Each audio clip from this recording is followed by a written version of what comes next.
সেনাবাহিনীর ভুয়া পরিচয়পত্র তৈরির অভিযোগে বগুড়ায় অভিযান চালিয়ে ৯ জনকে আটক করেছে যৌথ বাহিনী। বৃহস্পতিবার আন্তঃবাহিনী জনসংযোগ পরিদপ্তরের পাঠানো এক সংবাদ বিজ্ঞপ্তিতে এ তথ্য জানানো হয়। আটককৃতরা হল মিলু কম্পিউটারের কর্মচারী, বগুড়া শহরতলি সাবগ্রাম এলাকার মমতাজ উদ্দিনের ছেলে সেলিম রেজা, ফুলবাড়ি এলাকার আব্দুর রাজাকের ছেলে নবীন হোসেন, বৃন্দাবন পাড়ার এলাকার মমতাজের ছেলে আশরাফ, লতিফপুর কলোনি এলাকার মৃত আবুল কাশেম মণ্ডলের ছেলে রাজু হোসেন। মাত্র 12,000 টাকায় সুন্দরবন ভ্রমণ করুন। Your tours and travels Bogura.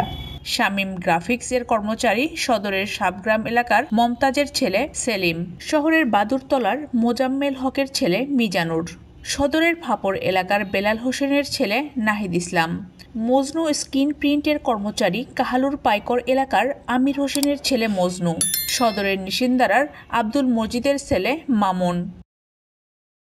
ISPR জানায়, গত ৮ জানুয়ারি গোপন তথ্যের ভিত্তিতে সেনাবাহিনী বগুড়া সদরের একটি যৌথ অভিযান পরিচালনা করা হয়। অভিযানে ভুয়া সামরিক পরিচয়পত্র তৈরির অভিযোগে কয়েকটি প্রিন্টিংয়ের দোকান থেকে ৯ জনকে আটক করা হয়।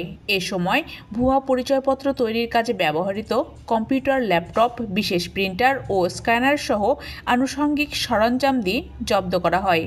প্রাথমিক জিজ্ঞাসাবাদে অপরাধ স্বীকার করেছে আটকরা।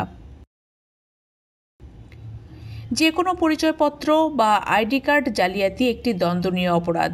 এ ধরনের অনৈতিক কার্যকলাপের সঙ্গে জড়িত না হওয়ার জন্য বিশেষভাবে অনুরোধ জানিয়েছে আইএসপিআর।